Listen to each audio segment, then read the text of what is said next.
Hello, everyone, and welcome to our podcast. Thank you for listening to us, whether it's on Spotify or Google or Anchor, wherever you listen to your podcast. And thank you for watching us on the YouTubes. We got quite a few new subscribers, and we want to thank each and every one of you for watching our shows. And don't forget to tell your friends, share this awesome podcast with everyone. So, in this episode of the podcast, we are reviewing the movie. Now, this title is a mouthful. Fast and the Furious presents Hobbs and Shaw. Synopsis: an unlikely duo must team up to save the world from a dangerous villain. So we're big movie fans. Not only do we review movies, but we talk about movies and we go into full-on detail. So enjoy. What'd you think of the marketing? I mean, I'd say that whatever was holding back the Fast and the Furious franchise was unleashing the pure, unbridled charisma of our stars, Statham and Johnson. So as soon as you see a trailer like, hey, we cut out the fat, we got rid of the filler, no more Vin Diesel, no more CG Paul Walker, Tyrese and Ludacris, who? Just give me the good stuff. I don't need no appetizers. Just give me the steak and the sizzling. That's what I saw with these trailers, and that's what got my ass in the seat. Now, there's a bit of a competition, and everybody knows about the controversy behind the scenes that Vin Diesel and The Rock got into a fight. So, not only did Universal do its fair share of marketing for this movie, but Vin Diesel did a lot too. No, I'm sorry, not Vin Diesel. I get them confused because they both look the same.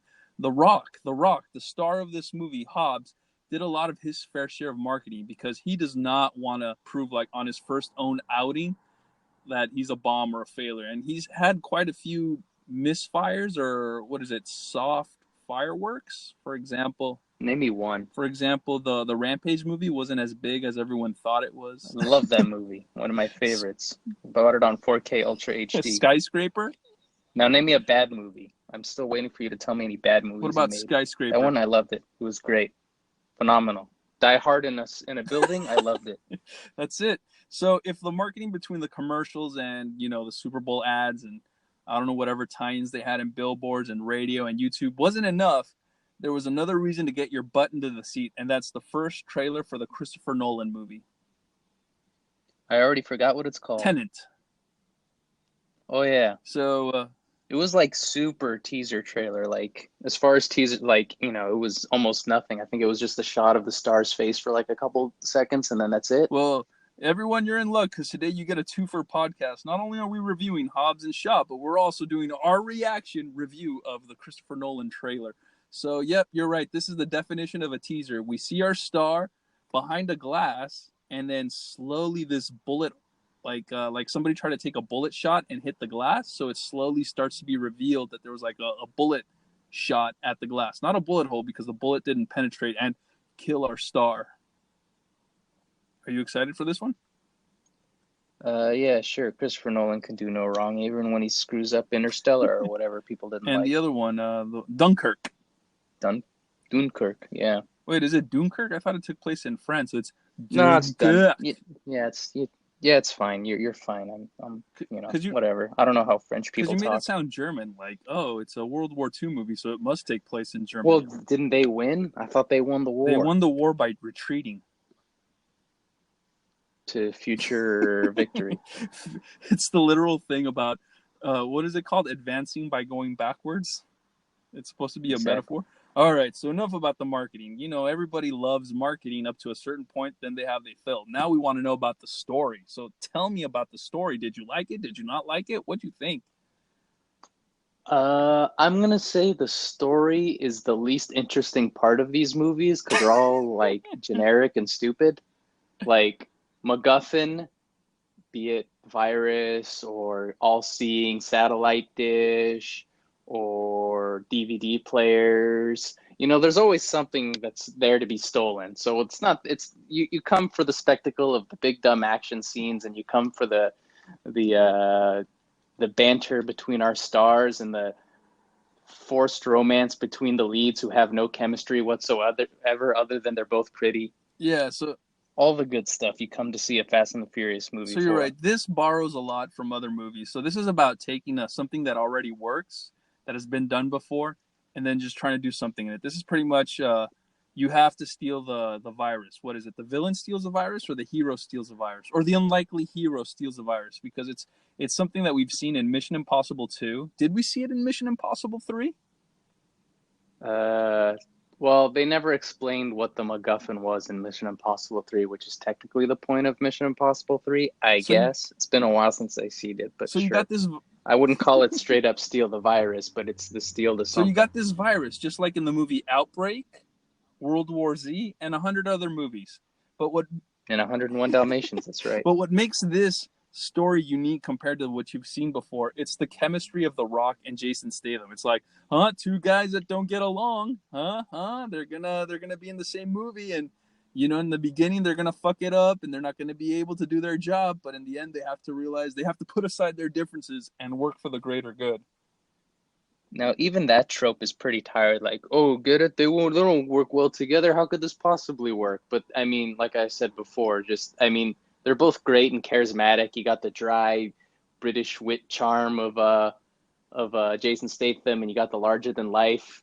I mean, like, The Rock is essentially the like reincarnated version of like 80s dumb action movies, like a huge gigantic muscle head who like, throws out one-liners or whatever. That's right. Everything goes in cycles. So right now The Rock is the new Arnold Schwarzenegger.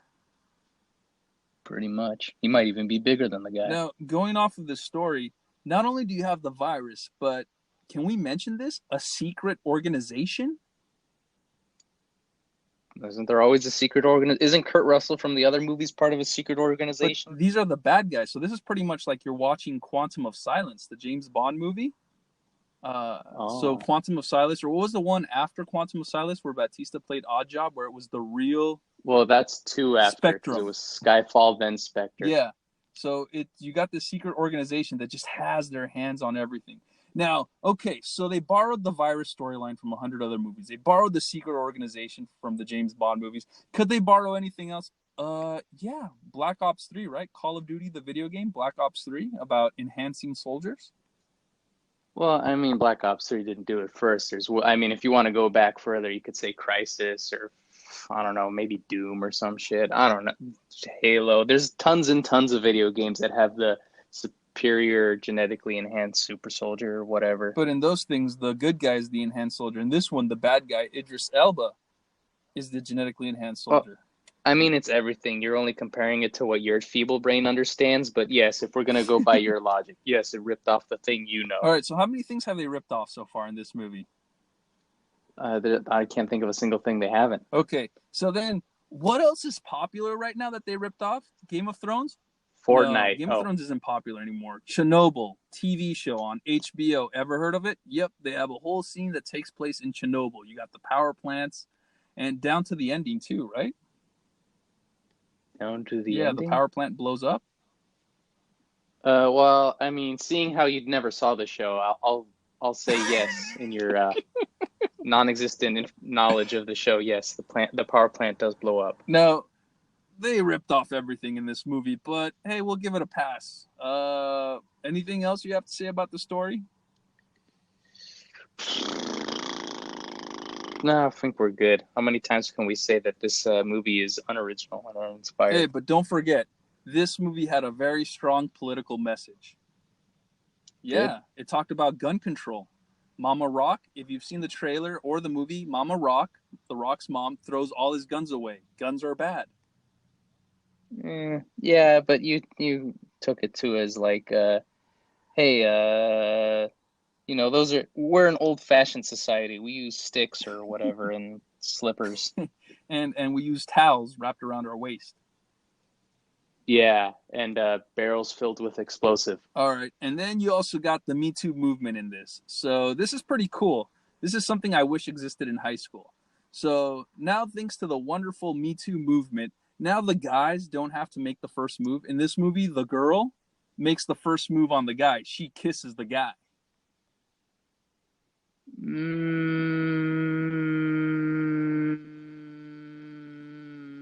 Sure. And then, hey, don't forget, after that one kiss, the guy asked permission Visible for the second before kiss. Her. And you. Whatever you want, big guy.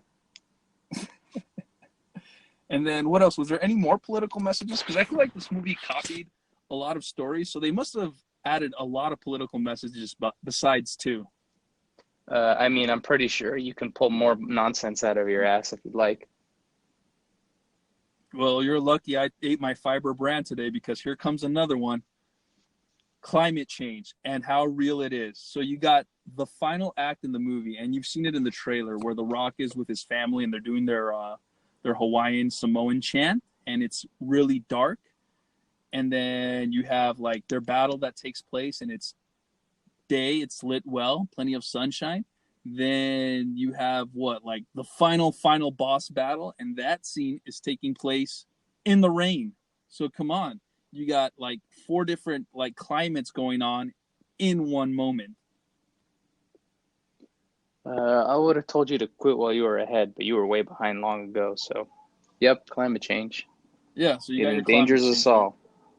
Yeah, so if you don't like liberals and you're conservative, you are not going to like this movie because it has all these political messages.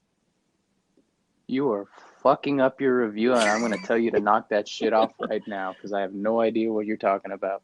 Alrighty then. With that, we transition into the acting. What'd you Okay. think of the acting? Yeah. I mean, like, there's other than the two obvious notable. I mean, The Rock and Jason Statham work so well together. The female lead, I mean, she can hold her own. She's not completely empty space. She's not freaking Margot Robbie as Sharon Tate in Once Upon a Time in Hollywood, who does less than nothing. I mean, she has some Black Widow-esque fight choreography going on in her scene. She does pretty well. Everyone will know her from Mission Impossible Fallout. I guess that was Oh, that's essentially right. her resume. She had So that's what got her in this. she had an incredible scene in Mission Impossible Fallout. Oh, okay. So as far as the acting, the humor and the line exchanges between The Rock and Jason Statham, I don't know if you follow Rock on social media, he likes to give other actors a hard time or make fun of them. So in this one, like you're like, okay, I get it. They're not going to get along in Hobbs and Shaw, but they take it to a whole nother level because there were some like insults that The Rock, I don't know if it was The Rock or Jason Statham, they exchanged between each other, and they were like really hard insults that people in the audience went like, oh my god, like, ooh, like that hurt, or like, I felt the burn. Yeah, you saw it with a bunch of idiots in your audience too. Just like me. And then what was great about Vanessa Kirby in this movie is she did not play the damsel in distress. I like the new direction that Hollywood's going, and I think everyone's going to appreciate it. It's like no more damsel in distress. Now women are holding their own, but with this movie, and correct me if I'm wrong, Toy Story 4, it's no longer the like, oh hey, like what is it, the woman girl power movement. This is just like, hey, I'm a girl and I'm playing my supporting role or my ensemble role in this movie.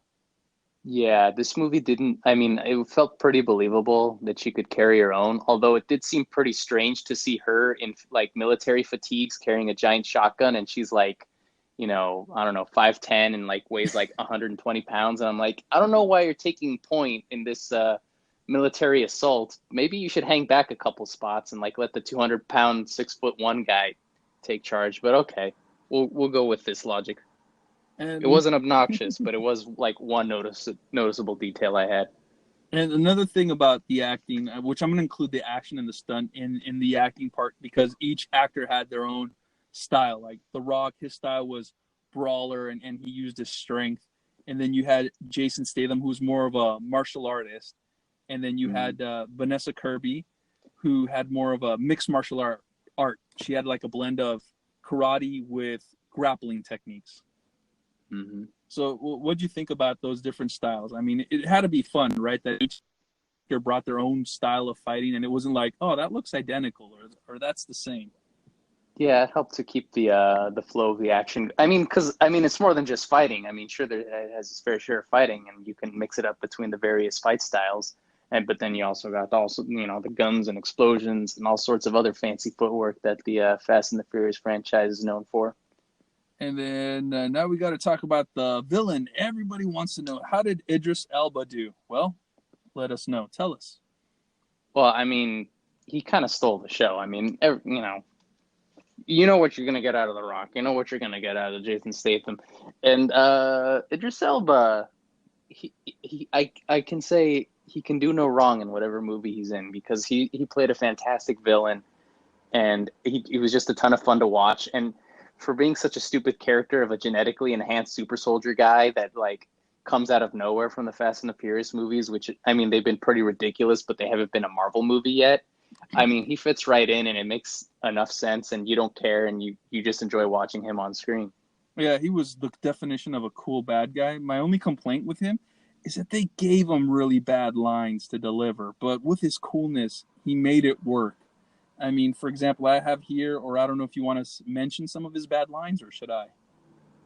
You go for it. All right, so they introduce him, which, like how you said earlier, Vanessa Kirby is in this military assault, and they introduce Idris Elba, and do they say, "Who are you?" Like they're all panicking, and they're losing the fight against him. It's like one guy, Idris Elba, versus like 10 soldiers, and he kicks their asses, and you got this one guy on the ground, semi-unconscious, before he loses consciousness. Who are you? And Idris Elba, I'm the bad guy.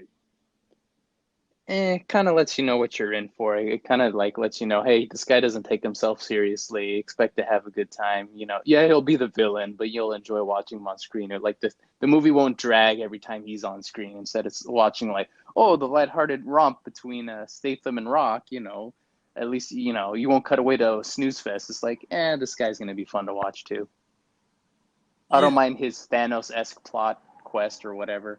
yeah, but the thing I like about my bad guys in every movie is I want them to think that they're doing the right thing. You know, that perception thing, like Killmonger in Black Panther, where he Well, thought he was doing the he's right thing. just lifted from Thanos's plot arc in Infinity War. He's literally Thanos.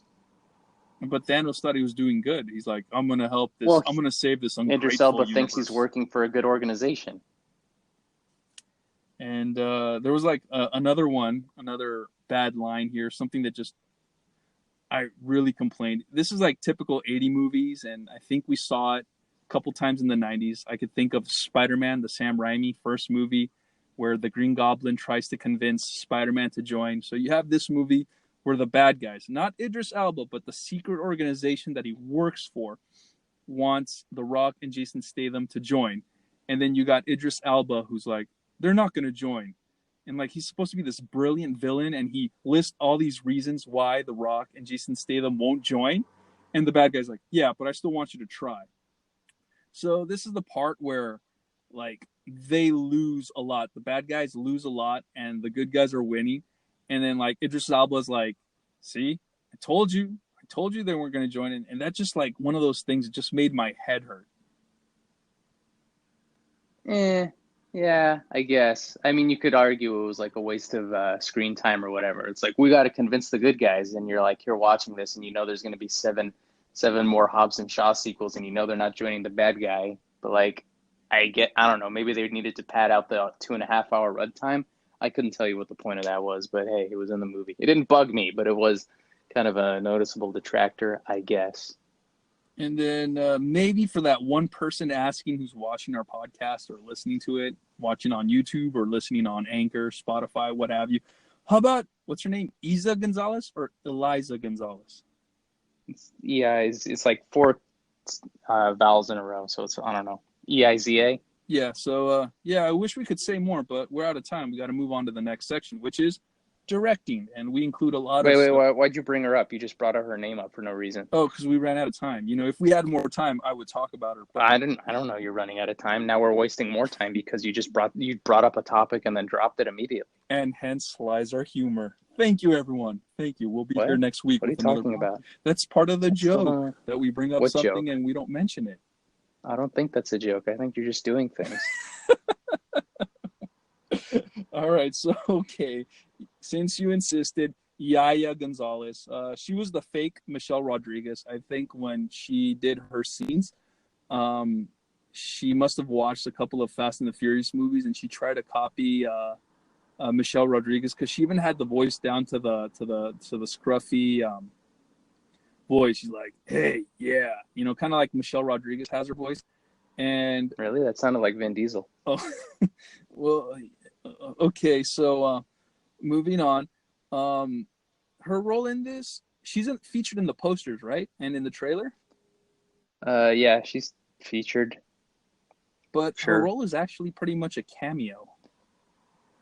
I'd say less than because jumping a smidge of the gun on spoilers, the cameos in this movie are way more pertinent to the film than her role. And she's on the poster. That's right. She had a bigger part in the poster than in the actual movie. All right, now can we move on to directing? I don't know what you want to say about directing. It Well, was good. The acting was explosive. I just include everything into directing, editing, and whatever else we couldn't fit under the other categories. And this one, it like in IMDb trivia, it says that the director wanted to make something that was different from Fast and the Furious, but still could fit in the Fast and the Furious movie. This one felt like it was Atomic Blonde because it was the same director, so it had that like gray and dark tones on the images, and it just had more like fight focus and less to do with racing and cars. Well, maybe they realized that nobody really ever gave a shit about the street racing and were more interested in military vehicles blowing each other up. Now, here's something cool that I like that they did. They had a lot of split screen, but they used it very effectively. So when they're introducing The Rock and Jason Statham in this movie, they have this split screen, and each one is doing their own thing. Like you have The Rock, who's just like pretty much like a caveman, gets up. He has his breakfast, which is a la the Rocky style with eggs cracked in a cup and drinks them, hits the weights. And then you got Jason Statham at the same time, gets up out of bed. He's got this finesse, prepares himself this gourmet omelet, and then he just puts on a suit and carries on with You his didn't day. have time to talk about a meaningless actor, but you have time to talk about their morning routines? No, because this was interesting. This was like a good way how the directing Okay, was set up, and it's a nice as little you treat wish. for anyone watching the movie. They're going to notice this and they're going to appreciate it because usually split screen looks stupid. Ang Lee screwed it up in The Hulk, and it took this director to fix it. But you don't have anything to say about the split screen? They had split screen, and look how different our leads are. But did you find it But they're annoying? just like us. No, it was fine. Yeah, see? It could have been annoying. Oh, Other people do split wow. screen, and it's like an Ingenious annoying way. observation. I'm glad you're here. And here's something else. I mean, the way they have used the split screen is just to show how odd couple this group is. Like they're the modern day Oscar and Felix, Walter Matthau and Jack Lemmon from the Odd Couple movies. One complaint I had about the directing was the shaky cam and the really annoying edits. They would do like Yeah, these. the action's pretty hard to follow. I mean, like there's a lot of cuts, a lot of close up. I mean, it's not like to an absurd level like some of the like Bourne movies got or some other action movies that, ripped off that style at the time. But yeah, like I mean, we talked about the, kind of good fight choreography in the movie, but like it's tough to watch. You get more out of, car chases and explosions in that, but the hand-to-hand fights bit hard to track.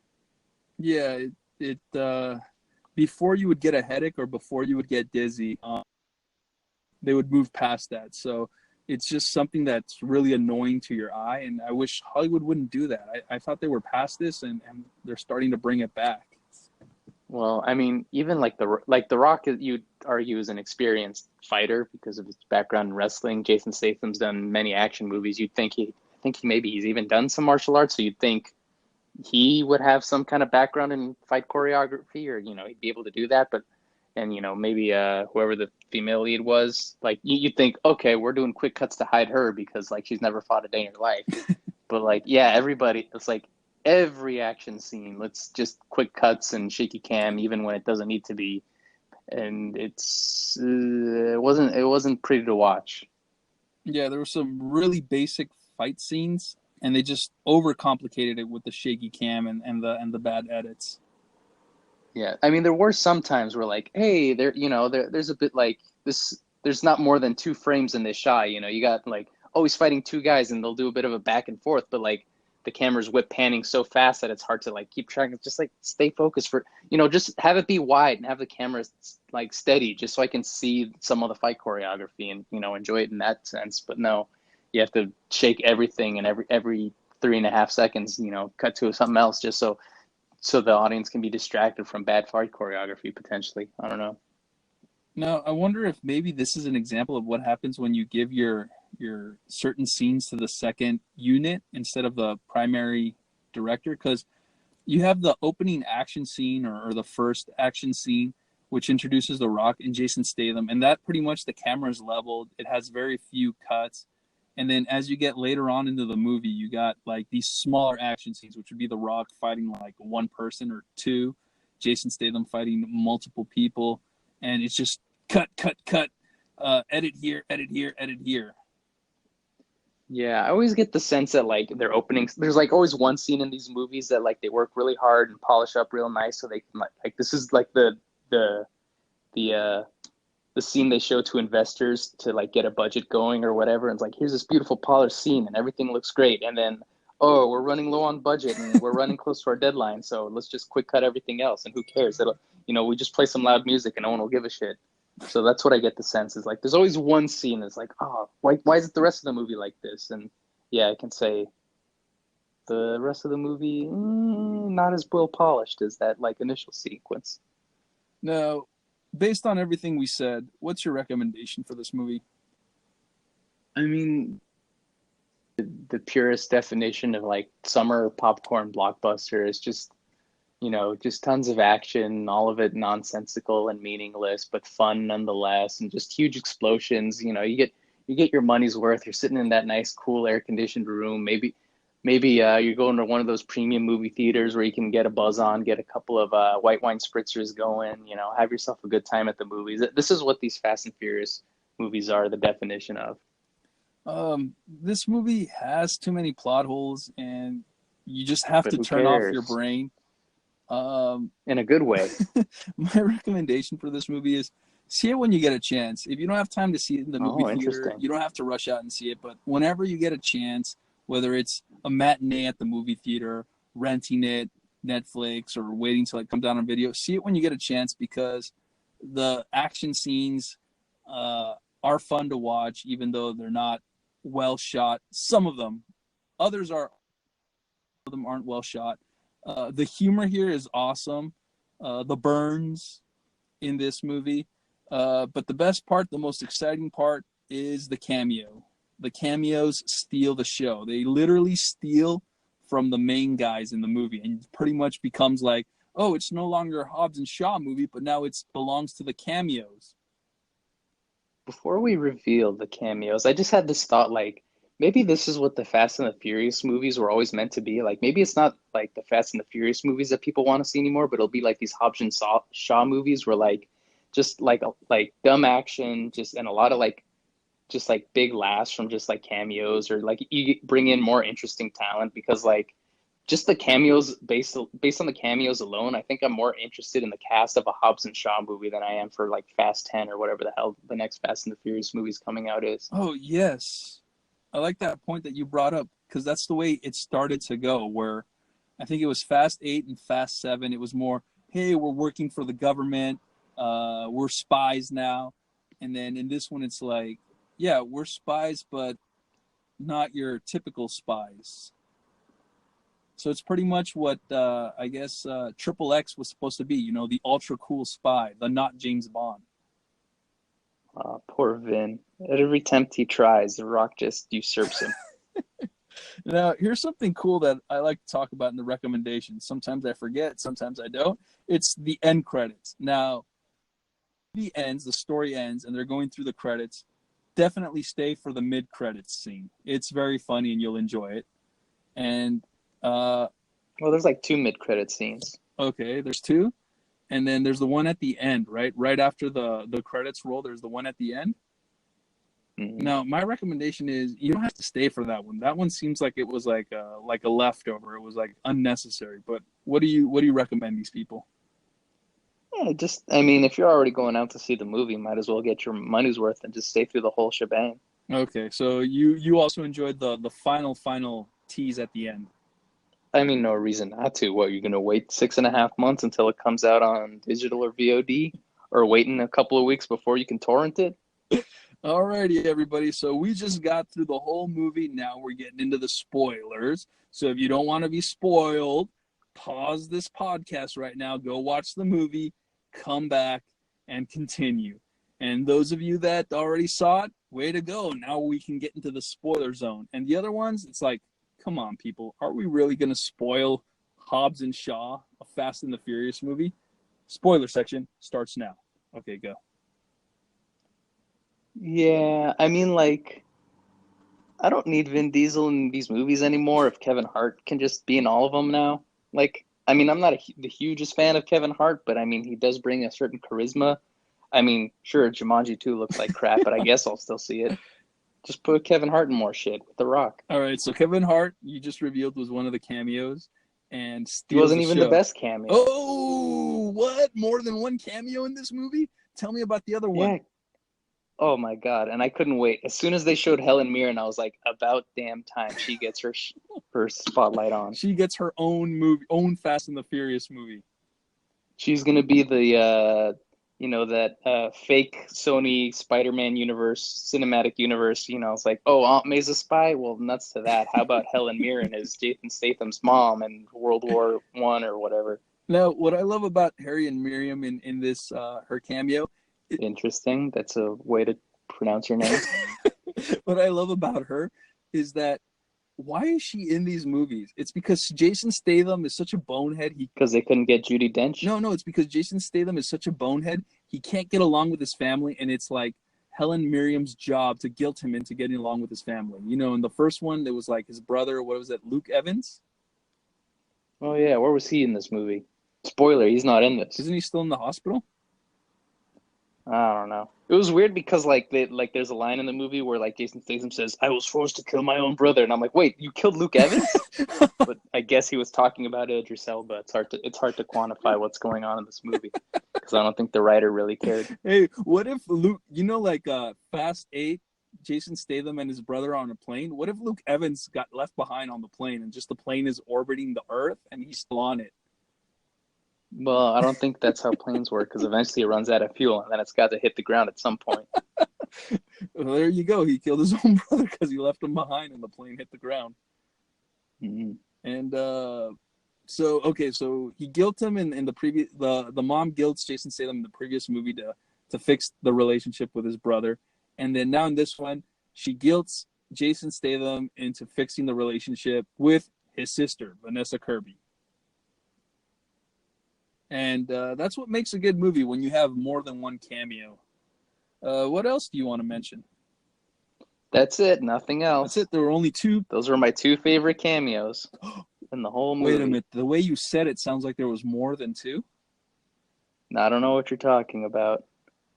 Okay, people, do not go on IMDb if you haven't seen the movie. I made the mistake of going on IMDb, and it says Ryan Reynolds cameos in this movie. Now, what kind of cameo does Ryan Reynolds do in this movie? He's the guy. Does he reprise his character from Blade Trinity? Yes, Blade Trinity, with a little bit of Deadpool, I guess, because 20th Century Fox and Marvel is the right Deadpool, the assassin. Is that Spider-Man guy? Yeah, the fake Spider-Man. Oh, I love Spider-Man. Yeah, Ryan Reynolds steals the show. He practically does in this movie what The Rock did to Vin Diesel and wants to steal Fast and the Furious and start his own Fast and the Furious presents Hobbs and Shaw presents Ryan Reynolds. Yeah, I don't care about Fast and the Furious anymore. I want to see a Hobbs and Shaw too, and I want Kevin Hart, and I want Ryan Reynolds. And Helen Mirren. And sure, why the hell not bring in Hugh Jackman? Huge action, why not? Bring in more people I care about than anyone that could possibly be. And I don't care if John Cena's in Fast 8 or 12 or whatever the hell they're making. I like this cast. The Rock does better than Vin Diesel. The match is over. We saw Johnson v Diesel 7 in Madison Square Garden, 12 rounds, no contest. The referees had it. It was The Rock. He won. I'm sorry, Vinny. It's time to retire in your house in Vegas you can still make public appearances whenever you like. At Comic-Con. But at Comic-Con, sure for like $10 for a head for autographs. But The Rock's going to be out here. He's going to be main eventing for the next few years. He's Money Mayweather Johnson. He's here. He's alive and well, and he can get the big names in his action movies, Hollywood blockbusters. This is the new family. The Last Witch Hunter's coming back, and it's starring The Rock. Iron Giant 2, starring Dwayne The Rock Johnson, with cameo by Kevin Hart and Kevin James, because why not? Just bring in all the Kevins. Mm-hmm. Kevin Smith. Bring in all the Ryans, too. Bring in all the Chris's. Bring in all the everybody's. And just call it a family Start affair. our own MCU. Our JCU, our Johnson Cinematic Universe, where he plays the same character in all of his movies and it brings along all of his friends, because why the fuck not? Now, what did you think of Ryan Reynolds? Was he trying to steal the franchise? I think it was like The Rock's like, hey, I like that guy. Oh, director guy, you can bring him in this movie? Sure. And then just riff because you're funny and people just enjoy you.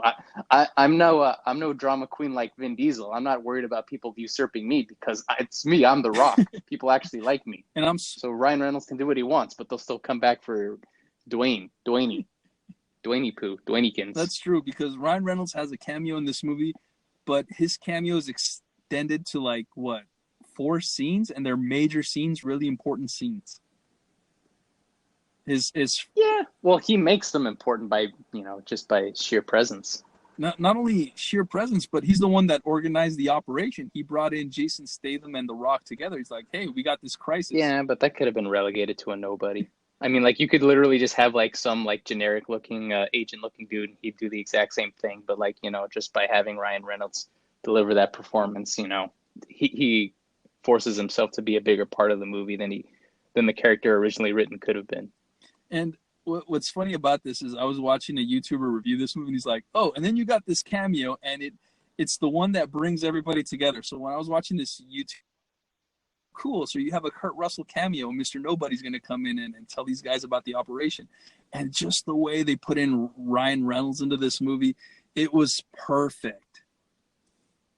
Well, I think he was just playing himself Yeah. for the most part. I mean, he was just the quick-witted, fast-talking, whatever guy. He's just Ryan Reynolds, but it works. It fit in this movie because the rest of this movie doesn't take itself seriously. So why should he?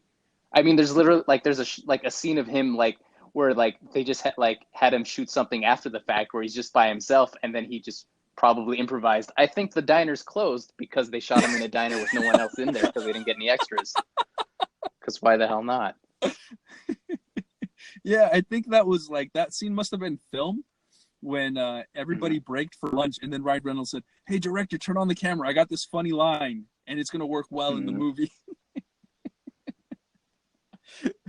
Oh, my God. And Ryan Reynolds, he's in the final stinger at the end. And the way that they stuck in that final stinger right at the end after all the credits, it's like, I don't want to leave. Didn't you get that impression from Ryan Reynolds? No, I was ready to go. This movie's like 2.5 hours long. But Ryan Reynolds, didn't you get that impression from him, the actor Ryan Reynolds, that he did not want to leave the movie?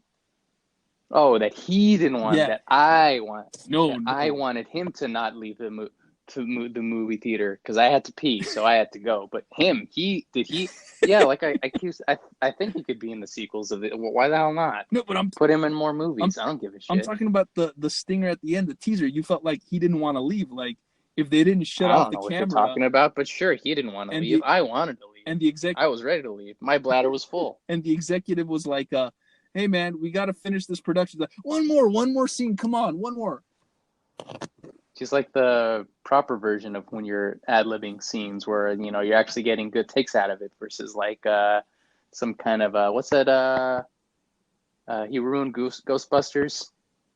Paul Feig? Yeah. Where it's just every scene is improvised, but none of it's really worth keeping. Yeah, that's right. And this one, like you said, backwards Ghostbusters, where everything was improvised by Ryan Reynolds and it was worth keeping. Yeah, because it's Ryan freaking Yeah, and Reynolds. then just to give you an idea, Canada's only export. I'm trying to think what other character we can compare him. I know we were talking about this a couple days ago, how you said that episode of The Simpsons with Stan Lee, how he would not leave comic book shop. That's what Ryan Reynolds was. He would not leave. So the final stinger at the end, Ryan Reynolds is talking. He's doing his improvise. He's saying a lot of stuff. And then it cuts to The Rock on the phone talking to Ryan Reynolds. And then The Rock hangs up the phone because he's just done. He's done talking. He's done with the movie. He's ready to go on, move on to his next project. And Ryan Reynolds is still talking. The Rock hangs up on him. Yeah, I guess it's just you know what? He's an overachiever, and that's what I like to look for in a potential candidate that I'm hiring. So I think Ryan Reynolds will do a follow up. We'll see. We'll definitely keep in touch, and I have a lot of hopes for your future in this organization. Oh my God. Is there anything else you want to talk about? Spoilers? Because not only did Ryan Reynolds hijack that movie, but he hijacked our spoiler discussion. Yeah, I mean, this is kind of a come down, but the other agent that brought in Jason Statham was Peter from Deadpool 2, like the regular guy that joined the X-Force. I don't think you caught it because you didn't bring it up, but No, I just thought it would be worth mentioning. I didn't catch it, and the audience didn't catch it because Peter was very popular in Deadpool, and I remember a couple of YouTube videos making a big deal about Peter. It's like, oh yeah, I don't know who this Cable guy is, but I'm sure he hasn't killed as many people as what, melanoma? Mm. And the other classic line from Peter that just like drew a lot of attention. It's like, oh hey Peter, what's your superpower? I got type 2 diabetes. Huh. But I mean, you got a great eye. I didn't know that was Peter. I guess he lost weight for this movie. He looked thinner. Yeah, I think probably because he didn't have his mustache, so that's probably what threw you off. Yeah. So yeah, I guess technically he did lose weight, a few grams. In his upper lip. Yes, that's the joke. Thank you. Alrighty, I had a few more spoiler notes, but we're starting to get into that time where we have to cut it down and we have to hit the other categories, things that we love to talk about movies. Did you notice any Easter eggs? Other than cameos, I mean, there's only the one that's pretty obvious. Where it's like I did, like Jason says, I did. This is from this one job I did in Italian. I mean, Italy. This one job I did in Italy. Yeah, they showed Jason in 2004. They showed Jason Statham's car from the Well, Italian it wasn't job. because they had the new Mini Coopers in that movie, so that was an old Mini Cooper. So pretty much saying that he was the original guy from the first version. Well, I think there's just he was in the Italian job and it was about Mini Coopers or whatever. I don't know, whatever. Who gives a shit? And then I got this other Easter egg where a while ago The Rock was having meetings with DC and he was going to play a character from the DC before it was announced that he was Black Adam, and he kind of teased, oh, the character that I'm playing, he's going to be a guy that has Superman powers and can fight with Superman. So what does he do in this movie to reference his DC thing? He's fighting Idris Elba, who Idris Elba says, I'm the Black Superman. I'm Black Adam. I'm the Black Adam. And then The Rock replies, well, I'm Kryptonite. I guess it was funnier in the theater, but more people laughed when I said it then. Well, it was weird. Like, I recall, like, they didn't show The Rock saying it. I think, like, he was off screen when he said it, so it felt like a pickup. Oh, you're right. Like, something that, like, maybe Ryan Reynolds helped. He's like, hey, man, you should say this in the movie. Well, I don't think they had that much interaction, to be honest. Now we're moving on to one of my favorite sections. Whenever I can include it into the movies, I call it Cheese Mits. And in this one, the only reason why this movie exists, Fast and the Furious presents Hobbs and Shaw, is because The Rock and the studios wanted to make a spin-off movie, and they even shot a teaser's trailer, and it was supposed to appear at the end of Fast and the Furious 8. And Vin Diesel being upset with The Rock, they had a big fight. He shut that shit down, and we never got to see that stinger that teased Hobbs and Shaw. Anything else you wanted to add about the rivalry? Yeah, Vin Diesel's a bitch, and that's why he's losing. Yeah. Oh, my God. So I know there was more to it that I was gonna say, but I don't care if you're Groot. I think the only reason people like Groot is because of the voice modulation, not because of your bald ass.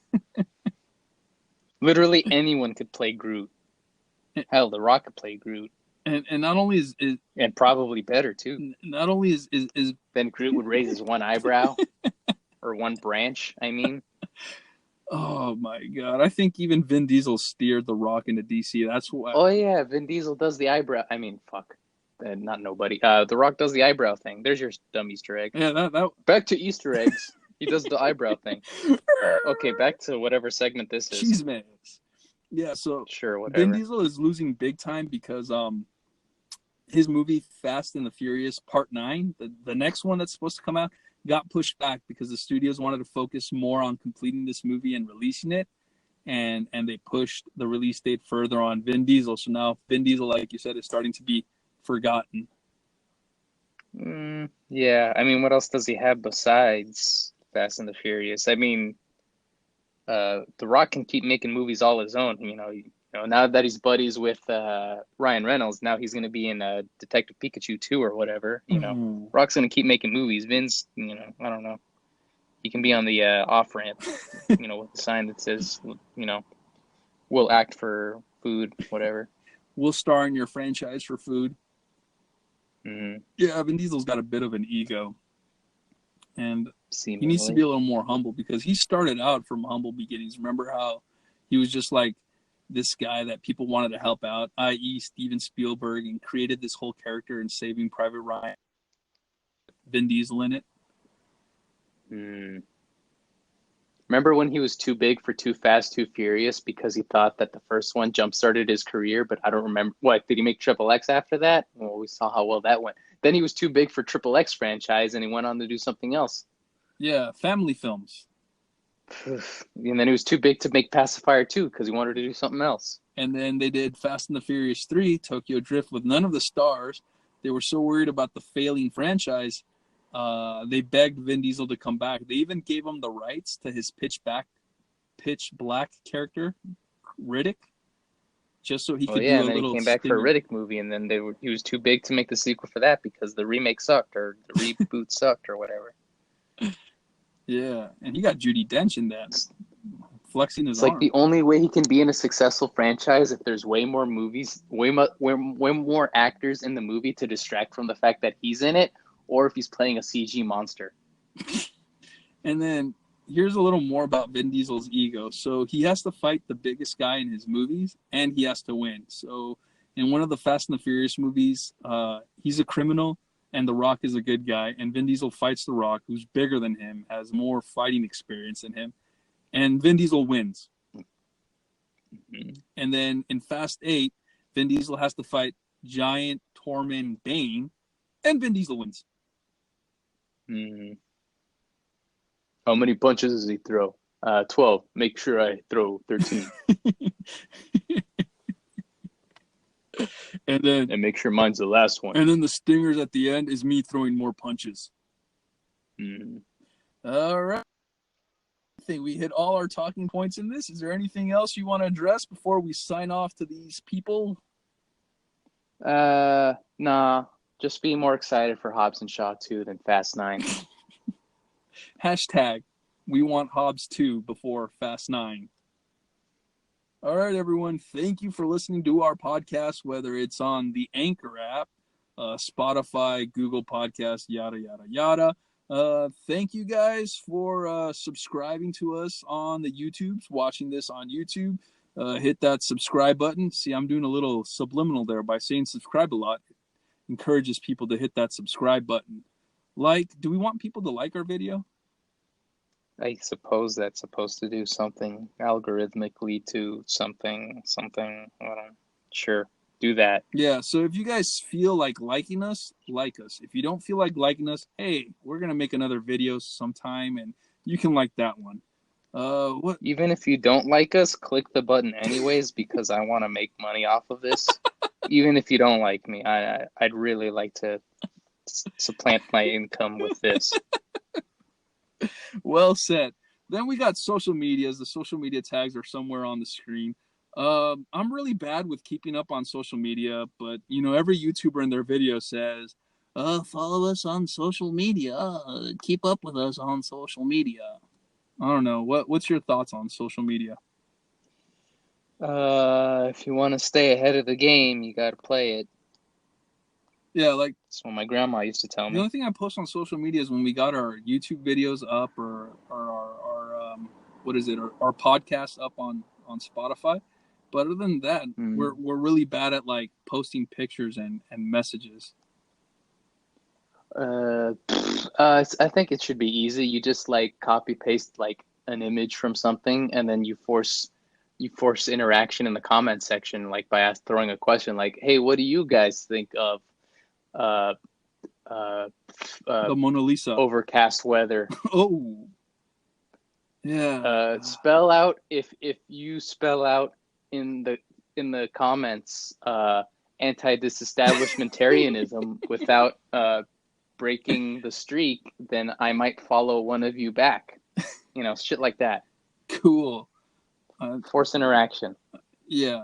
What's that you don't care about. what's the goal? Because even thinking about forced interaction, it's kind of like the effort to take my phone out of my pocket and open it and look at that app. I mean, not even in my free time do I go on social media to look at other people. So like much less I'm gonna create social media content. I think the goal should be getting banned from social media outlets by doing something outrageous, and then forcing people to follow you on a different platform that does allow outrageous things, but never do something as outrageous as that initial inciting incident.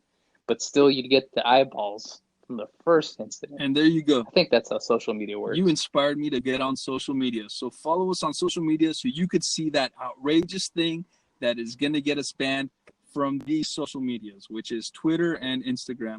Facebook, man, don't waste your time on Facebook. Facebook is evil empire. That's like Darth Vader stuff. You only go on Facebook. Instagram, that's the real social media. That one's independent. Yeah, that's if you're a Jedi, you go to Instagram. If you support Darth Vader, you go on Facebook. Now, why would you go on Twitter? I'm not entirely certain. All right. I guess it's popular. I don't know. All right, everybody. So we're done. We said all we had to say about this movie. We mentioned how you guys can keep up with us because we're moving fast. Now we sign out, and we like to sign out. And furious. Thank you. We like to sign out with a quote from the movie. Do you have one?